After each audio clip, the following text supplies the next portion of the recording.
নতুন বিয়ে করে বাড়ি ফিরেছে সাদিক। সাদিকের প্রথম স্ত্রী রিনা চোখের পানি নিয়ে দাঁড়িয়ে আছে এক কোণে। সাদিক রিনার সামনে গিয়ে বলল, দেখো রিনা, আমি কোনো অশান্তি চাই না। তুমি চাইলে এই বাড়িতে থাকতে পারো, আবার নিজের বাবার বাড়িতেও চলে যেতে পারো, কিন্তু এই বাড়িতে থাকতে হলে সবকিছু মেনে নিয়ে থাকতে হবে। সংসারে কোনো অশান্তি করতে পারবে না। রিনা কান্না করতে করতে নতুন বউর দিকে তাকালো। রিনার শাশুড়ি সুস্মিতা বেগম নতুন বউকে ধরে হাসি মুখে দাঁড়িয়ে আছে। সাদিকের কথা শুনে বিরক্ত গলায় বলল, ওর কথা বাদ দে তো, একটা বাচ্চা জন্ম দেওয়ার ক্ষমতা নাই, অথচ তার দেমাগ দেখো। আমার ছোট বৌমা চলে এসেছে, এবার আর আমার কোনো চিন্তা নেই, এবার আমি নাতি নাতনির মুখ দেখবই। নতুন বউ নীলা খুব সুন্দরী, উজ্জ্বল গায়ের রং তার, সারা মুখে যেন দীপ্তি খেলে যাচ্ছে। রিনা শাশুড়ি আর স্বামীর এই রূপ মেনে নিতে পারছে না। সে কাঁদতে কাঁদতে নিজের রুমে চলে গেল। সুমিতা বেগম নীলা আর সাদিকে ড্রয়িং রুমে বসিয়ে রিনার পিছু পিছু গেল। রিনা বিছানায় উপর হয়ে কাঁদছে। সুমিতা বেগম বিরক্ত গলায় বলল, আচ্ছা বেহায়া মানুষ তো তুমি, নির্লজ্জের মতো এখানে এলে কেন? সাদিক এই রুমে নতুন বউ নিয়ে থাকবে সে খেয়াল আছে? এখানে এসে নাটক না করলে হচ্ছে না, যাও এখান থেকে। রিনা অশ্রুসিক্ত চোখে মুখ তুলে তাকালো সুমিতা বেগমের দিকে। সুমিতা বেগম চোখ মুখ কুঁচকে রেখেছেন। রিনাকে কাঁদতে দেখে ঝাঁঝালো গলায় বললেন, এসব ন্যাকা কান্না বাদ দিয়ে ঘরটা একটু সুন্দর করে গুছিয়ে ফেলো দেখি। ফল ছাড়া গাছ হয়েছ, স্বামী তো বিয়ে করবেই। বিছানার চাদরটা বদলে দাও, আর আজ এই রুমের আশেপাশেও আসবে না। থাকতে মন না চাইলে বাপের বাড়ি চলে যাও। সুমিতা বেগম কথাগুলো বলে মুখ বাঁকিয়ে রুম থেকে বেরিয়ে গেল।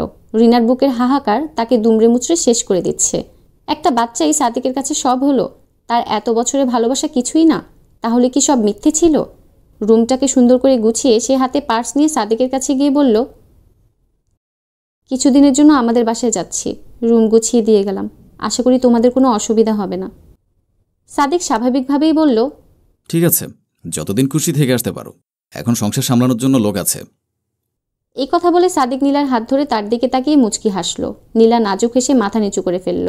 রিনার এসব আদিক্যতা সহ্য হচ্ছে না। সে অনেক কষ্টে নিজের চোখের পানি আটকে বলল, আমাকে কিছু টাকা দাও সাদিক, আমার কাছে ভাড়ার টাকা নেই। সাদিক বিরক্ত হয়ে মানিব্যাগ থেকে 100 টাকার একটা নোট রিনার দিকে এগিয়ে দিল। রিনা চুপচাপ টাকাটা নিয়ে বাসা থেকে বেরিয়ে এলো। সাদিক জানে তাদের বাসায় যেতে 200 টাকা লাগে, তবুও সাদিক তাকে 100 টাকা দিল। মানুষ একদিনই কিভাবে বদলে যায়। রিনা তার বাসায় গিয়ে তার মা আমেনা বেগমকে সবকিছু খুলে বলল। রিনার কান্নায় পরিবেশ ভারী হয়ে উঠেছে।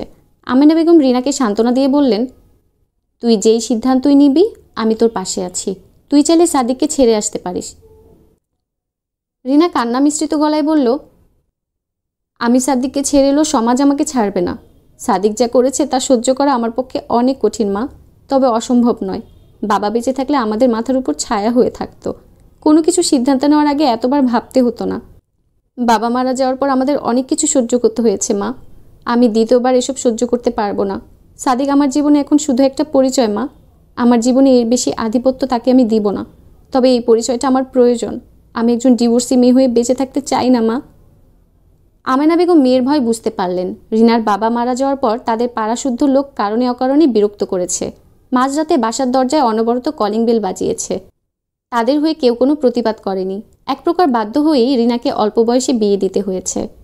মেয়ের কান্নারত মুখের দিকে তাকিয়ে আমিনা বেগমের মনটা হু হু করে কেঁদে উঠল।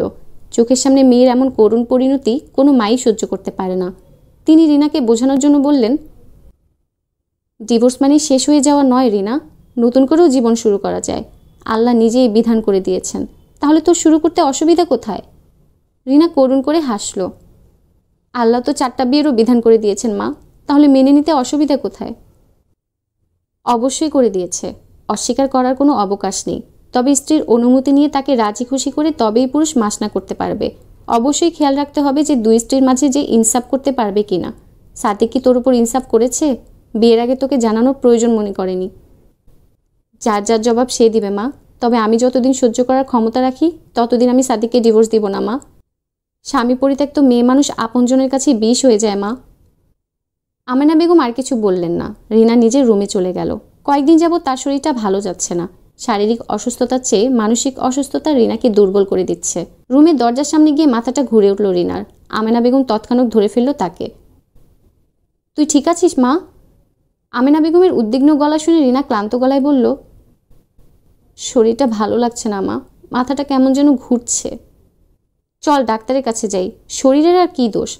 শরীর উপর দিয়ে যা যাচ্ছে শরীর তো খারাপ করবেই।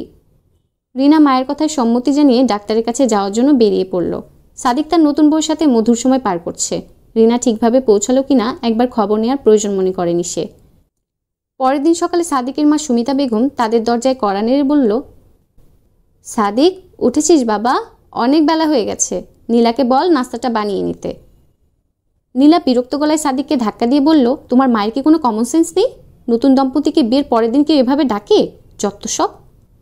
সাদিক ঘুম ঘুম গলায় বলল, মা, সময় মতো নাস্তা করে নিলাম, তুমি গিয়ে নাস্তাটা বানিয়ে ফেলো, আমাকেও অফিসে যেতে হবে। নীলার আগে গজগজ করতে করতে উঠে ফ্রেশ হতে চলে গেল। আজ সহ্য করেছে বলে সে প্রতিদিন এসব সহ্য করবে না। দরকার হলে সাদিককে নিয়ে আলাদা হয়ে যাবে। সুমিতা বেগমকে দেখাশোনা করার জন্য রিনা তো আছেই, তাকে তো আর এমনি বসিয়ে বসিয়ে খাওয়াবে না। রিনা হাসপাতাল থেকে ফিরে ড্রয়িং রুমে ধপ করে বসে পড়ল। হাতেই ডাক্তারের দেয়া রিপোর্ট। সে মা হতে চলেছে। এত অবহেলা অনাদর যার জন্য সহ্য করল, সেই কাঙ্ক্ষিত খুশি সে এমন একটা সময় এসে পেয়েছে যেখানে তার খুশি হওয়া উচিত না কষ্ট পাওয়া উচিত সেটাই বুঝতে পারছে না। আমেনা বেগম রিনার কাঁধে হাত রেখে বলল, এখন কি করবি ভেবেছিস? জানি না মা, যা যেভাবে চলছে চলুক। অনেক সাধনার ফল আমি পেয়েছি, সে একান্তই আমার, তার উপর আর কারোর কোনো অধিকার নেই। সাদিককে জানাবি না? অবশ্যই জানাবো মা, বাচ্চার বাবা সে, তার সম্পূর্ণ অধিকার আছে জানার, সে জানবে। রিনার রিপোর্টগুলো নিয়ে নিজের শ্বশুরবাড়িতে ফিরে এলো। বাসার অবস্থা কিছুটা থমথমে। সুমিতা বেগম মুখ গোমরা করে বসে আছে। রিনা, রুমটা এখনই পরিষ্কার করে দিয়ে যাও। সাদিক চমকে উঠল। রিনার এমন দৃঢ় গলা সে বহু বছর পরে শুনল। সুমিতা বেগম কিছু বললেন না। নাস্তার টেবিলে নীলা তাকে কড়া গলায় বলে দিয়েছে, শুনুন মা, সকাল সকাল নতুন দম্পতির রুমে গিয়ে এমন অসভ্যের মতো ডাকবেন না। আর এখন থেকে সকালের খাবার আপনি তৈরি করবেন। সারাদিন তো শুয়ে বসেই থাকেন, একটু কাজ করলে শরীর ভালো থাকবে। সুমিতা বেগম চোখ বড় বড় করে তাকিয়েছিল নীলার দিকে। সাদিকের কাছে নালিশ করলেও সাদিক উল্টো তাকিয়ে বলেছে নীলার কথা মেনে নিতে। নীলা তো খারাপ কিছু বলেনি। সুমিতা বেগম খুব ভালো করেই বুঝেছেন যে তার সুখের সময় শেষ হয়েছে। এই মেয়ে, কথা কানে যায় না? যাও আমার রুমটা পরিষ্কার করে দাও। সাদিক রিনাকে ধমক দিয়ে বলল, রিনা, এসব কী ধরনের ব্যবহার? তুমি নীলের সাথে এভাবে কথা বলছো কেন? রিনা গলায় দ্বিগুণ তেজ নিয়ে বলল, গলা নামিয়ে কথা বলো। বেশি বাড়াবাড়ি করলে গুষ্টিশুদ্ধ 14 শিকের ভাত খাইয়ে আনবো। কাপুরুষ কোথাকার। ভালোই ভালোই যা বলেছি তা করতে বলো তোমার আদরের বউকে। সকালে ঘুম থেকে উঠে যে বাসি বিছানা গুছিয়ে রাখতে হয়, এতটুকু বিষয় কি জানে না নাকি? কোথা থেকে তুলে এনেছো একে? নীলা রিনার দিকে তেড়ে গিয়ে আঙুল তুলে বলল, মুখ সামলে কথা বলুন। আপনি জানেন আমি কে? কত বড় ঘরের মেয়ে আমি, ধারণা আছে? এসব কাজ আমি করতে আসিনি এখানে। সাদিক, তোমার বউকে বুঝিয়ে দাও, এখন থেকে এখানে থাকতে হলে সব কাজ তাকেই করতে হবে। পাটরানি সেজে এখানে থাকতে পারবে না। রিনা তাচ্ছিলে হাসি এসে বলল, তাই নাকি?